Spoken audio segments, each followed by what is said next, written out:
ලංකාව බංකොලොත් කළ දේශපාලන ඉතිහාසය ගැන කල්පනා කරලා බැලුවොත් 1947 ඉඳලා 56 දක්වා UNP, 56 ඉඳලා 65 දක්වා ශ්‍රී ලංකා, 65 ඉඳලා 70 දක්වා UNP, ආයිත් 70 ඉඳලා 77 දක්වා ශ්‍රී ලංකා, 77 ඉඳලා 94 දක්වා UNP, 94 ඉඳලා 2002 දක්වා ශ්‍රී ලංකා, 2002 ඉඳලා 2004 දක්වා UNP, 2004 ඉඳලා 2015 දක්වා ශ්‍රී ලංකා, 2015 ඉඳලා 2019 දක්වා UNP, 2019 ඉඳලා 2022 දක්වා ශ්‍රී ලංකා පොහොට්ටු සංවිධානය, ඒ වගේම 2022 ඉඳලා 2023 දක්වා ශ්‍රී ලංකා UNP කියලා ආණ්ඩුවක් තමයි පවත්වාගෙන ගියේ.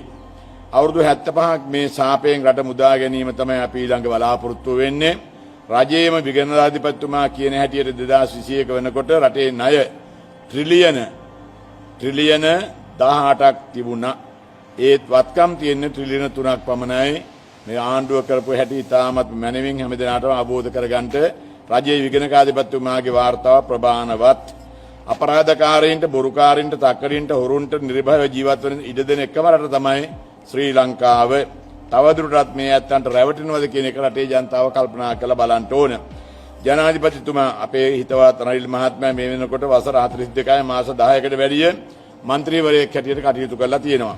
ඒ වගේම ගාමිණී ලොකුගේ മന്ത്രിතුමා අවුරුදු 39 මාස 10ක්, മന്ത്രിවරු 6 දෙනෙක් වසර 33යි, මහින්ද රාජපක්ෂ ජනාධිපතිතුමන් වසර 32යි, අවුරුදු 24 27 25 24 22 ඉතිරි අය ඔක්කොම කට්ටිය පාර්ලිමේන්තුවේ ගත කරලා තියෙනවා. 94 ඉඳලා අවුරුදු 19ක් මේ රට කෑවේ පොදු පෙරමුණු ආණ්ඩුව. රජයේ රත්තරන් සංචිත වලින් විතරක් මෙට්‍රික් टन 20.4ක් විකුණලා තියෙනවා. 2012 දී ඇමරිකානු ඩොලර් මිලියන 10,93,760කට එහෙම නැත්නම් රුපියල් 13,890යි කෝටි 3 ලක්ෂයකට විකුණලා තියෙනවා මේ රත්තරන් සංචිතය අපේ රටේ තිබිච්ච මහින්ද රාජපක්ෂ මහත්මයාගේ ආණ්ඩුව කාලේ.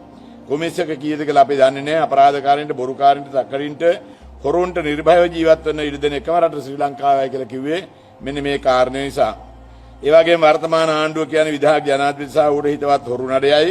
මේ සියලු දෙනා අතට රාජ්‍ය බලය ඒකරාශී කරගෙන දැන් ක්‍රියාත්මක වෙන්නේ රාජ්‍යයක් නෙවෙයි ආණ්ඩුවක්. රාජ්‍යයක් නෑ. ආණ්ඩු මට්ටු කරන ආණ්ඩුවක් තියෙනවා. කැබිනට් මණ්ඩලයක් නෑ. එහියන් ගොඩක් ඉන්නවා. කැබිනට් මණ්ඩලයේ 95%ක්ම හොරු දූෂිතයෝ. ඕන්නම් මේ කිනු කාරණා එක්ක එකතු කරගෙන මට අපහාස නඩුවක් දැම්මට කිසිදු ප්‍රශ්නයක් නැහැ. ජනතාව අඳගොළු බිහිරන්සේ තම වාසියට හෝ බයට ජීවත් වෙනවා මේ අවදි වීතුම කාලයයි. රට ඉහළ සිට පහළටම පිරිහිලා, අන්තිමටම පිරිහිලා, හොඳටම පිරිහිලා, කඩා වැටිලා. ඔබට සමාජයේ දැක්මට අවශ්‍ය වෙනස ඔබ වන්න කියලා මහත්මා ගාන්ධිතුමා සඳහන් කළ තියෙන වරක්. මේක පුද්ගලයන් සහ ප්‍රජාවන් යන දෙකොටසටම අදාළයි. මගේ මේ ප්‍රකාශ බලවතුන්ගේ කෝපය උත්සාහයේ අවධානයෙන් යුක්ත වුණත් වෙනත් කරන්න දෙයක්වත් නැහැ, නොකියත් බෑ. ඒ වගේම තවත් කාරණයක් ඉතාම ගෞරවයෙන් සිහිපත් කරන්න ඕන. මේ කැබිනට් එකේ හිටපු ඉන්න එක ඇමතිවරයෙක්ගේ බිරිඳට අඩුවක් දැම්මා වන්දි ඉල්ලලා ලක්ෂ 5000ක් වන්දිය. මාසික නඩත්තුව ලක්ෂ 50ක් ගෙවනවා. දීපල ලැයිස්තුව සුසාවියට දැම්මා. 1988 දී මේ മന്ത്രിවරයාගේ වැටුප රක්ෂණ නියෝජිතයෙක් හැටියට ඉන්නකොට රුපියල් 1250යි. භාර්යාවගේ වැටුප රුපියල් 250යි. අද මාසකට ලක්ෂ 50ක නඩත්තුවක් ගෙවන්න එයාට මේ සල්ලි කොයින්ද? ඒ වගේම රනිල් මහත්තයාගේ දැන් වයස අවුරුදු 75යි. අපේ හොඳ කල්යාණ මිත්‍රයෙක්. 2048 දී රට හදනවලු එතුමා. එතකොට වයස අවුරුදු 99යි. සජිත් ප්‍රේමදාස මහත්තයාට දැන් අවුරුදු 57යි. විශේෂයෙන්ම සඳහන් කරන්න ඕන යුනෙස්කෝ මගින් 2023 6 වෙනි මාස 27 වෙනිදා ලෝක මතක ජාත්‍යන්තර ලේඛනයේ නව ලේඛන උරුම 64කට අපේ මහා වංශයත් ඇතුළත් කළා. ක්‍රිස්තු පූර්ව 6 වෙනි සියවසේ සිට ක්‍රිස්තු වර්ෂ 1815 දක්වා කාලය ආවරණය වන පරිදි ශ්‍රී ලංකාවේ ඉතිහාසයේ කාලානුක්‍රමිකව ඉදිරිපත් කරන ලෝකයේ තියෙන දිගම අඛණ්ඩ ඓතිහාසික වාර්තාව තමයි මහා වංශය කියලා කියන්නේ. දකුණු ආසියාවේ ඉතා වැදගත්ම කරුණු රාශියක් මේකේ අඩංගු වෙනවා. මේ වාර්තාවට අනුව සේනගුත්තික, එලාර, පුලහත්ත භාතිය, පිළේමාර, පනේමාර, කරිකාලන්, දාටිය, පීටිය, පාරින්ද, බුද්ධ පාරින්ද, පරන්තක, ශ්‍රීමාර, ශ්‍රී වල්ලභ, තුන්වෙනි ක්‍රිෂ්ණ, රාජරාජා, රාජේන්ද්‍ර, කාලිංගමාග, ජාවක, චන්ද්‍රබානු, ආර්ය චක්‍රවර්තීන් 4 දෙනෙක් සහ චෙංහෝ සෙනෙවියත් පෘතුගීසි, ලන්දේසි, ඉංග්‍රීසි 1915 දී විදේශීය ආක්‍රමණයකින් රසක් අප රටට වැඩක් කර ලංකාව සූරගෙන ගියා. ලංකාවේ මේ වෙනකොට ජනාධිපතිවරු 8 දෙනෙක් හිටියා. ඒ වගේම අගමැතිවරු 17 දෙනෙක් හිටියා, මුදල් ඇමතිවරු 25 දෙනෙක් හිටියා. අවුරුදු 75කට රට විනාශ කළා මිසක් රටේ සංවර්ධනයක් තියෙනවා නම් අද රට මේ තත්වෙන් තියෙන දෙයක් නෑ, අමුතුවෙන් හදන්න දෙයක් නෑ. අපි පුංචි කාලේ ඉස්කෝලේ යන කාලෙත් කිව්වේ මේ ශ්‍රී ලංකාව කියන්නේ සීක්‍රෙන් දියුණුවේ කියන රටක් කියලා. අදත් ඒකමයි අපිට කියන්න තියෙන්නේ. ඒ නිසා තවත් කාරණයක් සඳහන් කරන්න ඕන. ලංකාවේ විකුණන දේවල් මං හිතන්නේ මොකක්වත් දැන් ඉතුරු වෙලා නෑ. මම දැක්ක අපේ ගරු ජනාධිපතිතුමා ඊපෙරේද කියනවා මේ ඔක්කොම විකුණලා ඩොලර් බිලියන 3ක් එකතු කරගන්න පුළුවන් කියලා.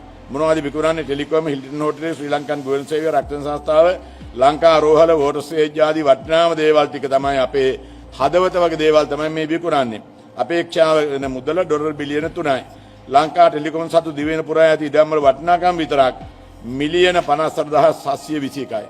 මිලියන 54721යි අපේ ටෙලිකොම් එකේ ඉඩම් වල විතරක් වටිනාකම. ගොඩනැගිලි, ෆයිබර් ඔප්ටික් කේබල්ස්, පද්ධති සහ සංඛ්‍යාත වල වටිනාකම අත්හැරලා ගත්තොත්. ඒ වගේම ඩොලර් මිලියන 800යි මේවායි වටිනාකම අරවා එකතු කළාම කීයටද විකුණන්න හදන්නේ? මිලියන් 200කට. මට උනත් ගන්න පුළුවන් මේ ගානට. ඒතකොට තාක්ෂේරුව තමයි මිලියන 400යි. බලන්න මොන තරම් අපරාධයක්ද කියලා. හිල්ටන් හෝටලේ කියන්නේ චේන් එකක්. ලෝකේ හැම රටකම හිල්ටන් හෝටලේ තියෙනවා, හෝටල් තියෙනවා. අද මේ අපේ ලංකාවේ තියෙන හිල්ටන් හෝටලේ 7 ස්ටාර් හෝටලයක් 100%ක්ම අයිති රජයට. කාමර 300ක් තියෙනවා.